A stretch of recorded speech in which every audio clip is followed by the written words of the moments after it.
6:15 in the morning, March 3rd, 1943.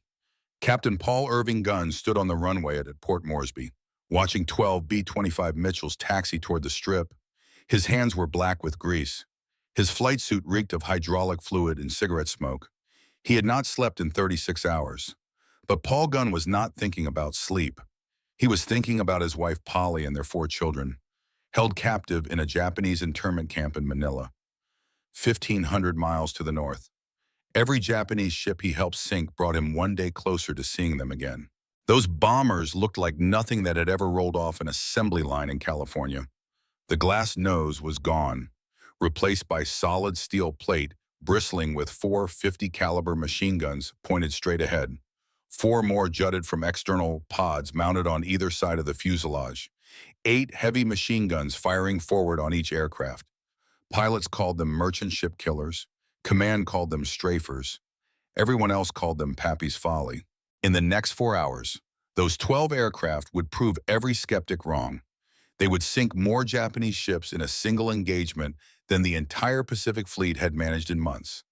They would transform the war in the Southwest Pacific, and they would turn an underperforming medium bomber into the most heavily armed aircraft in the American arsenal. But the story of how a 43-year-old former Navy enlisted man revolutionized American air power begins 8 months earlier. Amid the wreckage of a disaster, late July 1942, Major General George Kenney arrived in Australia and found an Air Force in shambles. General Douglas MacArthur had just fired the previous air commander for incompetence. 5th Air Force had fewer than 200 operational aircraft scattered from Brisbane to Port Moresby. Japanese forces controlled the skies over New Guinea. American bombers were being shot down faster than they could be replaced. MacArthur summoned Kenney to his Brisbane headquarters and lectured him for 2 hours about everything wrong with the Air Force. Bombers could not hit anything. Fighters could not protect them. Maintenance crews could not keep aircraft flying. MacArthur wanted results. He wanted them immediately. Kenney listened without interrupting. When MacArthur finished, Kenney made a promise: give me authority to run air operations my way, and I will deliver results. If I fail, I will tell you myself and ask to be replaced. MacArthur agreed. It was the beginning of a partnership that would reshape the Pacific War. Kenney's first task was understanding why his bombers were failing. The answer became clear within days. American doctrine required medium bombers like the B-25 to attack from 10,000 to 12,000 feet, dropping bombs on enemy ships from what was considered safe altitude. The problem was that bombs released from that height almost never hit anything. Japanese ships simply watched the bombs fall, then maneuvered out of the way. Meanwhile, Japanese fighters and anti-aircraft guns tore the bomber formations apart. The B-25 had been designed as a level bomber, not a fighting aircraft. Its defensive armament was pathetic. 130 caliber machine gun in the nose, 250 calibers in the dorsal turret, a retractable belly turret that took nearly a minute to deploy and made the gunner violently airsick. The waist gunner had to move a single gun from one side of the aircraft to the other. Kenney watched mission after mission return with empty bomb bays and fuselages riddled with holes. His crews were brave, but bravery was not enough. They needed an entirely different approach. The answer came from an unexpected source. A few days after taking command, Kenney visited the 3rd Bombardment Group at Charters Towers, Queensland. There he found a middle-aged captain with a cigar clenched between his teeth, crawling inside the nose of a Douglas A-20 Havoc light bomber with a welding torch. The captain's name was Paul Irving Gunn. Everyone called him Pappy. Gunn should not have been there. He should not have been in the Army at all. Before the war, he had served 21 years as a Navy enlisted pilot, retiring as a chief petty officer in 1939. He moved his family to the Philippines and founded Philippine Airlines, one of the first commercial carriers in Asia. When Japan attacked in December 1941, the Army requisitioned him as a transport pilot. Gunn had flown reconnaissance over Bataan and Corregidor. He was shot down twice and survived both times. He evacuated critical personnel to Australia in the desperate final days before Manila fell, but his wife Polly and their 4 children, 2 sons, Paul and Nathan, 2 daughters, Connie and Julie, did not escape. The Japanese captured them and imprisoned them at Santo Tomas University in Manila. From that moment, Paul Gunn fought with a single purpose that burned through everything. Every mission, every modification, every hour of work brought him closer to liberating his family. He did not care about regulations or procedures or rank.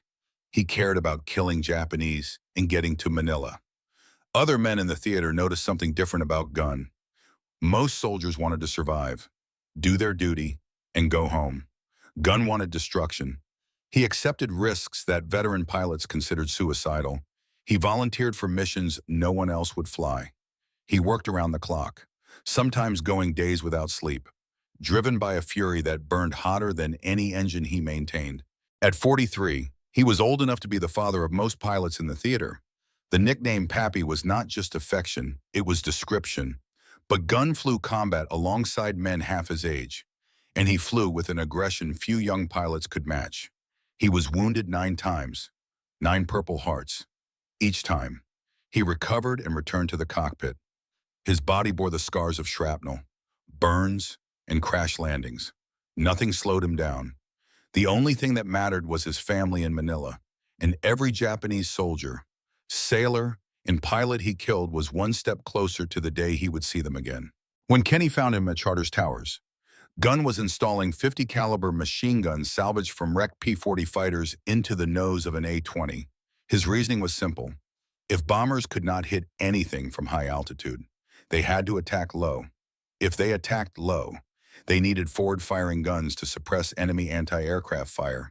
The A-20's nose was designed for a bombardier who was useless in low-level attacks. Why not stuff guns in there instead? Kenny watched Gunn work for several minutes without speaking. Then he asked one question: can you do the same thing with the B-25? Gunn looked up from his welding. He had been waiting for someone to ask. The B-25 Mitchell was a larger aircraft than the A-20 with longer range and greater payload capacity. It could carry 3,000 pounds of bombs over 1,000 miles and return. But it had the same fundamental problem: a nose designed for a bombardier sitting behind a plexiglass dome, not for offensive firepower. Gunn proposed a radical solution. Eliminate the bombardier entirely. Replace the glass nose with solid metal packed with 50 caliber machine guns. Add more guns in external pods on either side of the fuselage. Transform the medium bomber into a flying arsenal that could blast its way through enemy defenses at masthead height. The concept was not entirely new. The British had experimented with forward-firing guns on the Beaufighter. The Germans had mounted heavy cannon on the Junkers 88 for ground attack. But no one had tried anything on the scale Gunn envisioned. 8 50 caliber machine guns firing forward simultaneously, combined with skip bombing technique, would create an entirely new form of aerial warfare. Skip bombing itself was still experimental. Major William Benn of the 63rd Bombardment Squadron had pioneered the technique using B-17 flying fortresses in late 1942. The concept was simple in theory. Fly low and fast toward a ship. Release bombs at a shallow angle several hundred feet before the target. The bombs would skip across the water like flat stones, strike the ship's hull at the waterline, and explode inside. A direct hit below the waterline caused far more damage than a bomb striking the deck from above. But skip bombing with B-17s was clumsy and dangerous. The 4-engine heavy bomber was too slow, too cumbersome, too vulnerable at low altitude. The technique required something faster and more maneuverable. The B-25 was perfect for the role, but only if it could suppress the anti-aircraft fire that would shred it during approach. That was where the forward-firing guns came in. Strafe the deck during approach. Kill the gunners before they could aim. Then drop skip bombs into the defenseless hull, elegant in its brutality. North American Aviation. The company that built the B-25 said it was impossible. The aircraft was not designed for that kind of stress. Weight and balance would be completely wrong. Recoil from multiple guns firing simultaneously would shake the airframe apart. Gunn did not care what North Americans said. He had maintained Navy aircraft for 20 years in conditions factory engineers could not imagine. He knew what worked and what did not, and he had a partner who shared his vision. Jack Fox was North American Aviation's field service representative in Australia. His job was to help maintain B-25s and report problems to the factory. Instead, he became Gunn's accomplice. Fox understood aircraft engineering. Gunn understood what it needed to do in combat. Together, They would rebuild the B-25 from nose to tail. The first prototype was B-25C, serial number 41-102-437. They called it Pappy's Folly. Gunn and Fox worked in a maintenance hangar at Eagle Farm Airfield near Brisbane. They stripped out the bombardier's position and mounted 4 Browning 50 caliber machine guns behind a metal plate, replacing the glass nose. Each gun carried 500 rounds. They added 4 more in external pods, 2 on each side of the fuselage beneath the cockpit. The pods were fabricated from sheet metal, scavenged from wrecked aircraft. The work took weeks. Gunn scrounged parts from every source available. Guns from crash fighters, ammunition from supply depots, sheet metal and welding rods from wherever he could beg, borrow, or steal. There were stories, never officially confirmed, that Gunn once threatened a Dutch supply officer with a Thompson submachine gun to obtain gun sights allocated to another unit. When the prototype was finished, it bristled with 8 50 caliber machine guns firing forward. The pilot could fire all 8 simultaneously, pouring more than 6,000 rounds per minute into targets ahead. No bomber in any Air Force had ever carried such forward firepower. The first test flight nearly ended in disaster. The weight of guns and ammunition shifted the aircraft's center of gravity forward. The B-25 wanted to nose over on takeoff.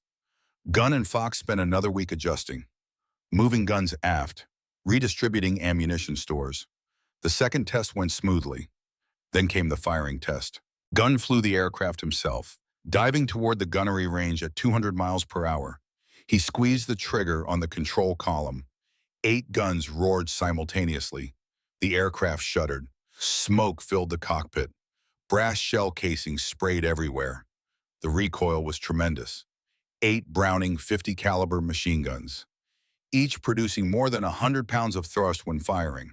Combined, they pushed back with over 800 pounds of force. The aircraft actually slowed in midair when all guns fired together. Pilots learned to compensate by adding throttle during strafing runs. The noise inside the cockpit was deafening. Vibration shook instruments from their mounts. The smell of cordite and hot gun oil permeated everything. Pilots returned from test flights with ringing ears and trembling hands. But the airframe held. The guns fired true, and targets were torn apart beyond recognition. The Browning M2 50 caliber machine gun was the perfect weapon for this application. It fired armor-piercing, incendiary, and tracer rounds at more than 2,800 feet per second. The bullets could punch through 3/4 of an inch of armor plate at 500 yards against unarmored ship hulls and deck structures. They were devastating. Against exposed personnel, they were unstoppable. Each gun fired approximately 800 rounds per minute. 8 guns meant 6,400 rounds per minute aimed at a single point. A 3-second burst poured more than 300 heavy rounds into the target. Nothing man-made could withstand that level of concentrated destruction and remain functional. General Kenny flew down to witness the next test. He watched Gunn make 3 strafing runs against an abandoned ship in the harbor. Each pass stitched a line of tracers across the deck. By the 3rd run, the ship's superstructure was burning. Kenny had seen enough. He ordered Gunn to modify every B-25 he could get his hands on. The modification program expanded rapidly. What began as a single prototype became an industrial operation. Gunn established conversion centers at Eagle Farm near Brisbane and later at Townsville, Queensland. Crews of mechanics worked around the clock, transforming standard B-25s into strafers. The work was painstaking.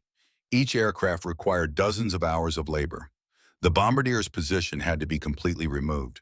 New mounting brackets had to be fabricated and welded in place. Electrical systems had to be rewired to connect guns to pilot controls. Ammunition feeds had to be installed. The entire nose section had to be reinforced to handle recoil. By late February 1943, 12 B-25s had been converted to strafers at the Townsville Modification Center. They were assigned to the 90th Bombardment Squadron of the 3rd Bombardment Group, commanded by Major Edward Larner. Larner was a bold pilot who had requested transfer from the States specifically to fly the new gunships. He trained his crews relentlessly. Practicing low-level attacks against wrecks in Port Moresby Harbor, pilots called the training terrifying. Flying at 200 feet over water, releasing skip bombs to bounce across the surface like stones on a pond, pulling up at the last second to clear the masts of the target ship. A single mistake meant death.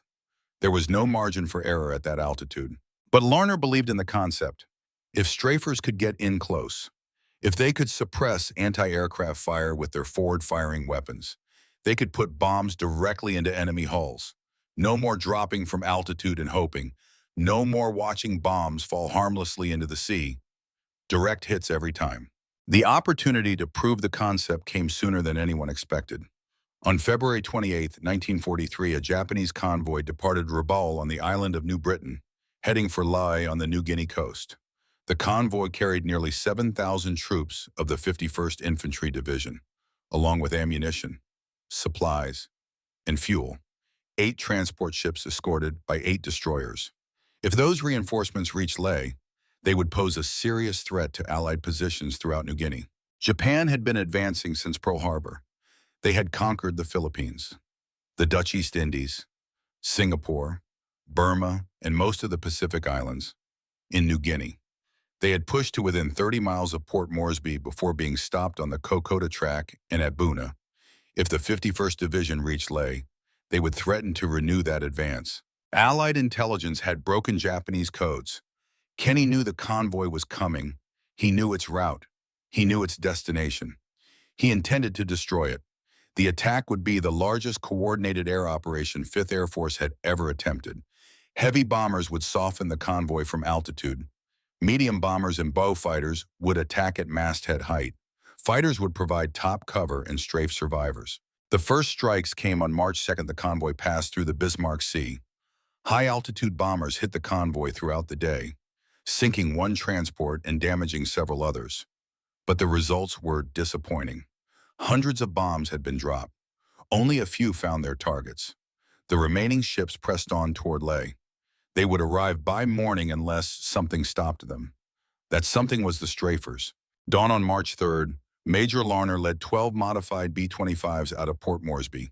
They were joined by A-20 Havocs from the 89th Bombardment Squadron and Bristol bow fighters from the Royal Australian Air Force. P-38 Lightnings flew top cover. The entire strike force numbered more than 100 aircraft. The convoy was located at 9:15, 60 miles southeast of Finschhafen. 7 transports and 4 destroyers still afloat. Clustered together for mutual protection, Japanese Zero fighters patrolled overhead. High-altitude bombers attacked first, forcing the ships to scatter and dividing the attention of anti-aircraft gunners. Then the bow fighters came in, raking the convoy at masthead height with their 20mm cannon. Japanese sailors were still recovering when Larner's strafers appeared. What happened next changed naval warfare forever. 12 B-25s screamed in at 200 feet, engines howling, 8 guns per aircraft blazing. The combined firepower was staggering. 96 50-caliber machine guns tearing into the convoy simultaneously, more than 45,000 rounds per minute sweeping across Japanese decks. Major Larner led the first flight of 4 aircraft toward a large transport. As they approached, he called over the radio. His wingmen were following too close. "Get off my wing and find your own ships," he shouted. Each pilot needed to pick a separate target. Concentrating on one ship would waste their combined firepower. The pilots spread out, each choosing a different vessel. Larner targeted a destroyer, its anti-aircraft guns already firing at the incoming aircraft. He squeezed the trigger. Tracers reached out from the nose, skipping across the water, climbing up the hull, sweeping along the deck. The anti-aircraft guns fell silent as their crews were cut down. Behind him, Captain John Hennebrey watched Larner make his run. Everyone was pretty nervous. Hennebrey recalled later, when everyone saw him make that run and hit at least 1, maybe 2, in the explosion, that triggered them all. They knew if he could do it, they could do it. The anti-aircraft gunners never had a chance. Before they could track the incoming aircraft, they were dead or diving for cover. The strafers came too fast and too low for the Japanese to depress their guns enough to return fire. Naval anti-aircraft weapons were designed to track aircraft flying overhead, not aircraft flying at masthead height, charging straight toward the ship. Then came the bombs. Each B-25 carried 4 500-pound bombs fitted with delayed action fuses. Pilots released at 200 feet, letting them skip across the water like stones on a pond. The bombs bounced once, twice, 3 times, then slammed into transport hulls at the waterline. The delayed fuses gave the aircraft time to clear the target before detonation. In the first 15 minutes, strafers scored 17 direct hits on 7 ships. 4 transports were sinking. 2 destroyers were burning. The convoy had ceased to exist as an organized force. Larner led the pilots back for a second pass, then a third, by 10:30. Every transport in the convoy had been hit. Fires burned across the sea. Ships rolled and sank.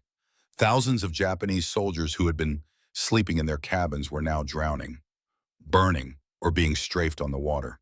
The Battle of the Bismarck Sea was the debut of the B-25 strafer, and it was a massacre. Over the next 2 days, Allied aircraft returned again and again to finish off crippled ships and attack survivors.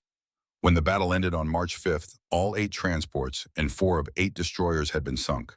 Of nearly 7,000 Japanese troops who had embarked at Rabaul, fewer than 1,200 reached Lai. Another 2,700 were rescued and returned to Rabaul. The rest, approximately 3,000 men, perished. American losses were 13 aircrew killed or missing, 4 aircraft shot down in combat, 2 lost to accidents, an unprecedented ratio. Nothing like it had happened in naval warfare since the age of sail. News of the victory electrified Allied command. General MacArthur called it one of the most complete and annihilating combats of all time. General Kenny sent a message to his pilots. The Air Force has written some important history in the past 3 days. Tell the whole gang I am so proud of them, I am about to burst. But the Japanese noticed something else, something that terrified them. Surviving Japanese pilots reported that American bombers attacked with unprecedented aggression. They flew lower than any bombers the Japanese had ever seen, so low that propellers threw spray from the sea surface. They absorbed anti-aircraft fire that should have brought them down and kept coming, and their forward firepower was devastating. The guns never stopped firing from the beginning of the attack run until they climbed away over the burning ships. Traditional Japanese defensive tactics against air attack had been optimized through years of combat. Ships turned bow on to torpedo aircraft to minimize target profile. Anti-aircraft gunners tracked incoming aircraft and led appropriately. Fighter cover intercepted bombers before they released their weapons. These tactics had worked against everything the Allies had thrown at them in the first year of the war. Against the strafers, nothing worked. Turning bow on was useless against aircraft that were strafing rather than launching torpedoes. Anti-aircraft guns could not track targets moving that fast at that angle. Fighters could not engage bombers flying at treetop height without risking collision with the water or the ships themselves. Japanese naval commanders conducted a formal assessment. Their conclusions were sobering. The Americans had developed a new type of aircraft, a bomber that could fight like a fighter. Traditional tactics for protecting convoys against air attack were no longer effective. Any attempt to reinforce New Guinea by sea would end the same way. Admiral Kimura, the convoy's escort commander, reported to his superiors that the American air attack was unlike anything in Japanese experience. The combination of strafing and skip bombing had proved devastatingly effective.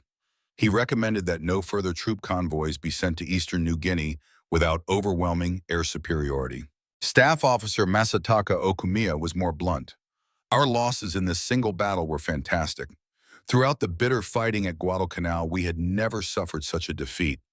We knew we could not run cargo ships or even fast destroyer transports to any front on the northern coast of New Guinea east of Wewak. On March 25, 1943, Imperial General Headquarters issued a directive. No more landing attempts at Lae. All reinforcements would be sent to Wewak or Hansa Bay. Far to the west, beyond the range of the new American strafers, Japanese expansion in New Guinea had been stopped cold. And that was just the beginning. After the Bismarck Sea, demand for strafer conversions exploded. Every B-25 squadron in the Pacific wanted them. Kenny established conversion centers at Townsville and Brisbane, then expanded operations to meet the volume. By summer 1943, more than 60 B-25s had been converted to strafers. By year's end, the number exceeded 200. Pappy Gunn did not rest, even as his original design was being replicated across the theater. He kept working on improvements. More guns, better ammunition feeds, external fuel tanks for extended range, camera mounts in the tail to record attacks. Each modification made the strafers more lethal. In August 1943, strafers proved their worth again at Wewak. The Japanese 4th Air Army had concentrated nearly 200 aircraft at 4 airfields around Wewak. Preparing for a major offensive, Kenny decided to destroy them on the ground. The problem was range. Wewak was more than 500 miles from Port Moresby, beyond the escort range of American fighters. Kenny found the solution at an abandoned pre-war airfield near the village of Marilinen, high in the Owen Stanley Range, about 300 miles south of Wewak. Australian infantry secured the area while American engineers rushed to make the strip operational. The work was done in secret. Japanese reconnaissance never detected it. Meanwhile, Kenny ordered a brilliant deception. Construction crews built dummy airfields at Benabena and other locations, creating large dust clouds to look like major bases under construction. Japanese bombers attacked these dummy airfields repeatedly, believing they were preventing Allied occupation. The real base at Marilinen went unnoticed. On the night of August 16th, 50 B-17s and B-24s bombed Wewak airfields from altitude. The Japanese were caught by surprise but scrambled fighters to intercept. Several bombers were damaged. But the raid achieved its primary purpose, alerting the Japanese that an attack was underway and prompting them to prepare aircraft for immediate takeoff the following morning. The attack on August 17th caught the Japanese completely off guard. B-25 strafers roared in at treetop height from a direction the Japanese had not anticipated. Guns blazing, sweeping aircraft lined up on the runways with their engines running and pilots aboard. The Japanese were waiting to take off when the Americans arrived. They never had a chance. The scene was everything a strafer pilot dreamed of. 60 Japanese bombers lined up on both sides of the runway. Engines warm, crews aboard, ready for takeoff. B-25 swept across the airfield at 200 miles per hour. 8 guns per aircraft pouring fire into parked bombers. Aircraft exploded. Fuel tanks detonated. Pilots died in their cockpits before they could begin their takeoff rolls. Over 5 days, 5th Air Force destroyed more than 170 Japanese aircraft. The 4th Air Army was reduced to approximately 30 operational aircraft. Japanese air power in New Guinea never recovered. Meanwhile, North American aviation finally acknowledged what gun had proved in combat. The strafer configuration worked. The company began incorporating modified versions of guns improvements into production aircraft. The B-25G model added a 75mm M4 cannon in the nose, along with 2 machine guns. The B-25H carried 4 nose guns plus 4 in pods, plus a lighter T-13E1 cannon that reduced recoil, 14 forward-firing weapons on a single aircraft. The 75mm cannon was a bold experiment, essentially an M4 Sherman tank gun adapted for aircraft. The barrel extended nearly 10 feet through the aircraft's nose, with the breech mechanism running back beneath the pilot's seat. The navigator sat behind the pilot, manually loading 7-pound shells. The cannon could punch through the armor of any ship afloat. A single hit would open a hole in a destroyer's hull large enough for a man to walk through, against transports and barges. It was overkill. 1 round usually sank a small vessel.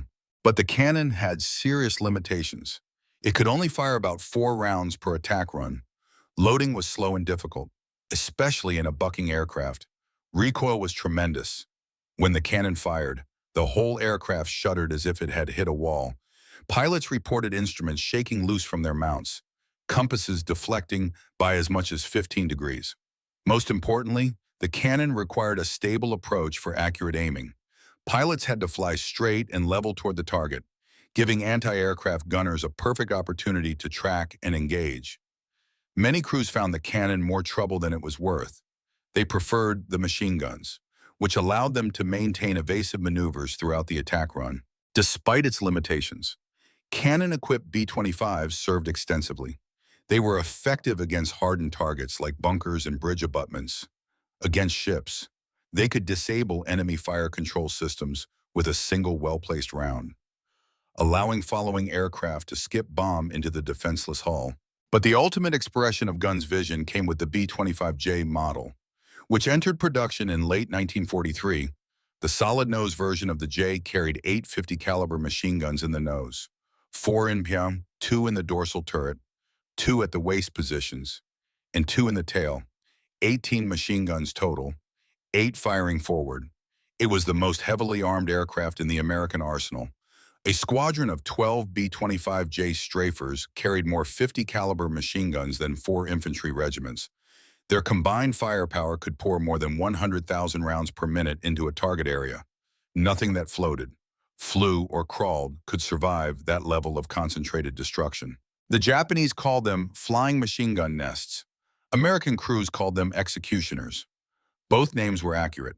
By 1944, strafer operations had evolved into precisely choreographed forms of destruction. Aircraft attacked in waves. First wave suppressed anti-aircraft fire. Second wave dropped parachute-retarded fragmentation bombs on personnel and equipment. Third wave skip-bombed hardened targets. Fourth wave strafed survivors. Each wave prepared the target for the next. Parachute fragmentation bombs, called parafrags, were another innovation perfected by Gunn and Kenny. Standard bombs dropped at low altitude would bounce up and destroy the aircraft that released them. Parachutes slowed the bomb's descent just enough for the aircraft to escape the blast radius. When the bombs hit the ground, they sprayed shrapnel across a wide area, shredding personnel and soft targets. Against airfields, parafrags were devastating. A single B-25 could carry more than 100 small bombs. A formation of 12 could blanket an entire airfield with thousands of fragments, killing maintenance crews, puncturing fuel tanks, shredding tents, and damaging parked aircraft beyond repair.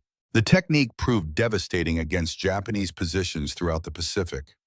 Airfields, harbors, supply depots, troop concentrations, coastal shipping. Everything was vulnerable to the strafers. The Japanese could not move men or material in daylight without risking annihilation.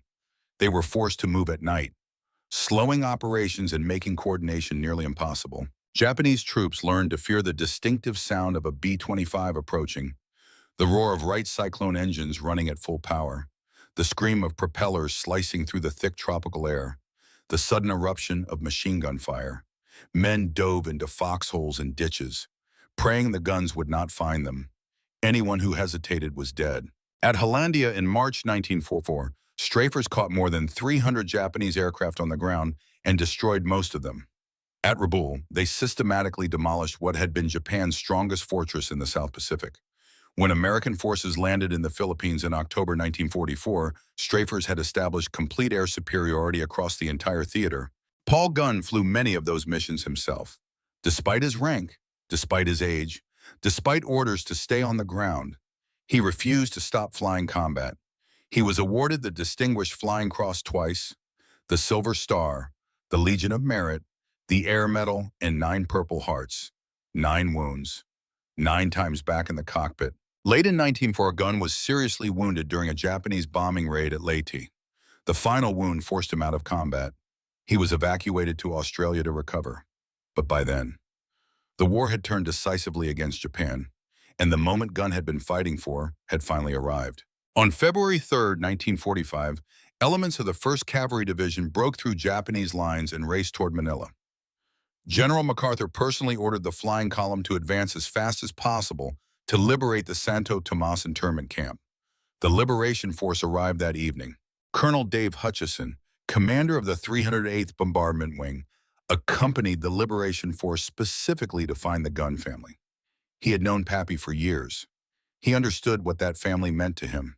Inside the camp, Polly Gunn and her 4 children had survived more than 3 years of captivity. They had endured hunger, disease, abuse, and the constant threat of execution. Japanese guards had grown increasingly brutal as the war turned against them.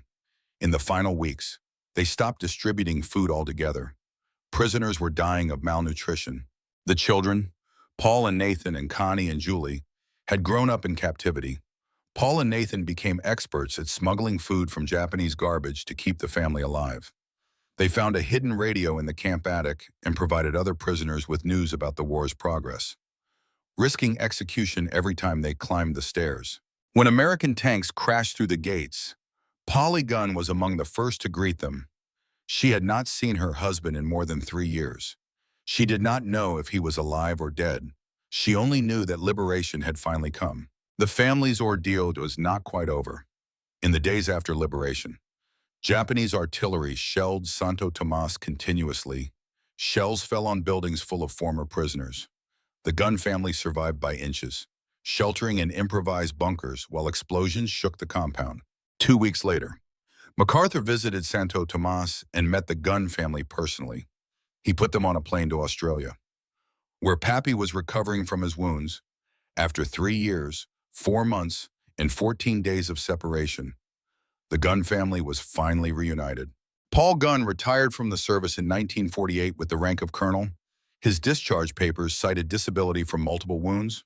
He returned to the Philippines and rebuilt Philippine Airlines, which still operates today as one of the oldest carriers in Asia. On October 11, 1957, Gunn was flying a Beechcraft 18 on a charter flight in the central Philippines when he encountered an unexpected storm. The aircraft crashed. There were no survivors. Paul Irving Gunn was 57 years old, 1 week short of his 58th birthday. He had once told friends he would die before 60.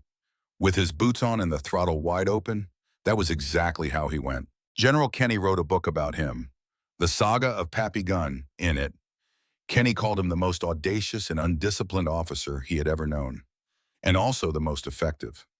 Gunn had single-handedly transformed American air power in the Pacific through sheer determination and mechanical genius. Major Edward Larner, who led the first strafer attack at the Bismarck Sea, did not survive the war. On April 30, 1943, less than 2 months after his greatest triumph, Larner was killed in a landing accident at Dobadura. He was making one of his characteristic low approaches, diving steeply and pulling up sharply. But this time his B-25 was overloaded with passengers, baggage, equipment, and 2,000 pounds of bombs. When he pulled up, the aircraft stalled, spun, and crashed. 8 people died, including Larner.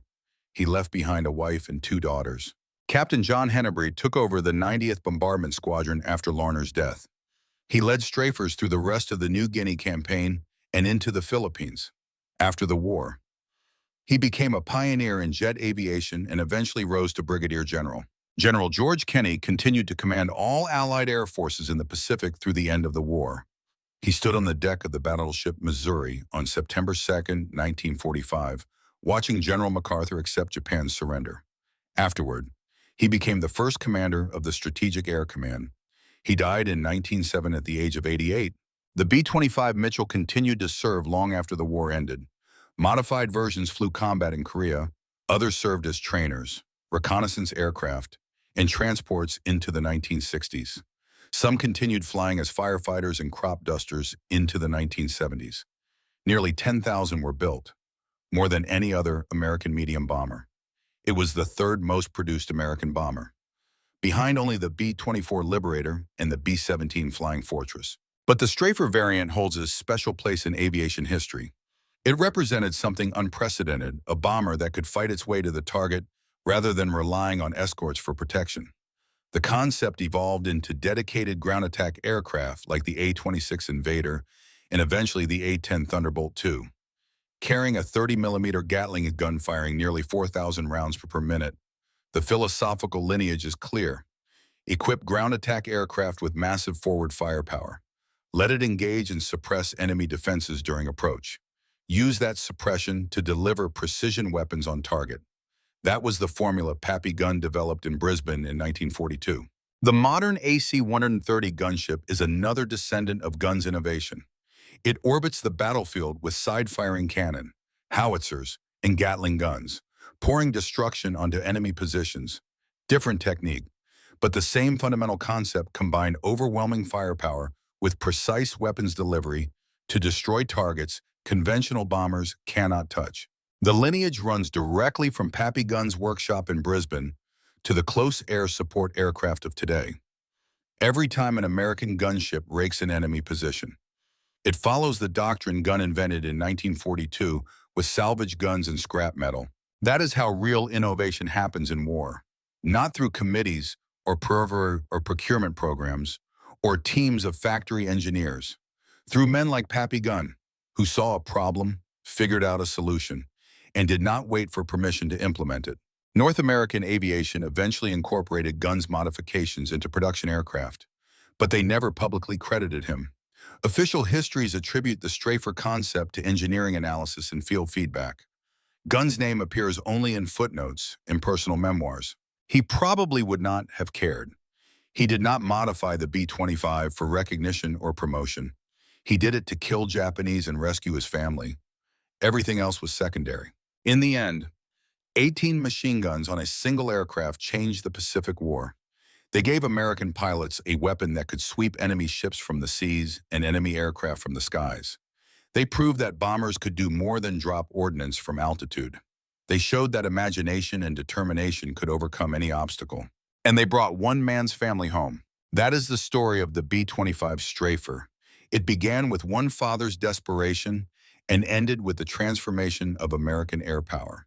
In between were moments of genius, tragedy, and triumph that deserve to be remembered. If this story resonated with you, consider subscribing to discover more forgotten chapters of the Second World War.